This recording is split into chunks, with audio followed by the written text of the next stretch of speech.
6 litros agora. Tem dizer. Com ração 2 vezes por dia também. Tá sem gordo, né? É gente doido pra comer ração. Mas você com mais, né? Deixa um pouquinho, vovô. Vai. Tira. Eu vou ver.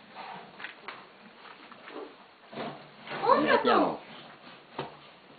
Para ele voar no bolso. Qual? Vai.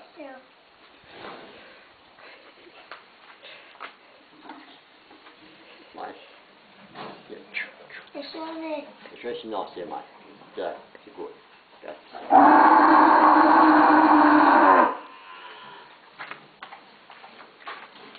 Estou em pé. Você tá atrapalhando seu rosto. Ah, espera. Vovô, pode tá machucado. Você deixa por último, né, pai? Deixa eu ver. Até minha sogra tá no curral hoje, ó. Né, Arthur? É de pé, você Para tá um de carro. pouquinho. Vai, Arthur, enche esse balde, Arthur. Vai de pé, assim. Aí. Começou a zoar no balde, ó. Uma vez eu tentei fazer isso. Não é difícil não tirar leite. Só que pra quem não tem costume, dói a mão. Deixa o vovô botar. Esses beijos já acabou.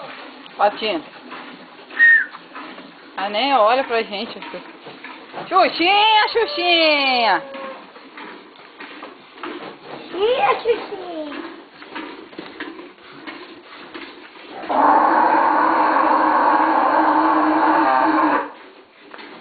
Tem uma vaca aqui.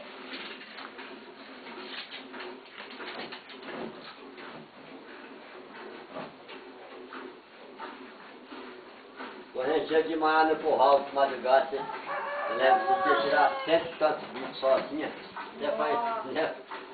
Se for pensar, já nenhum. É.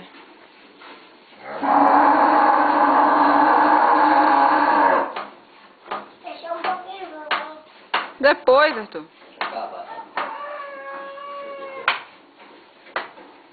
Esse Mas mês meu então ela leite, tá cheia. mês passado, meu leite deu 2 mil e poucos reais. É, que bom, né? Passou 2 O peito dela tá cheio. 2.200 e uns quebrados.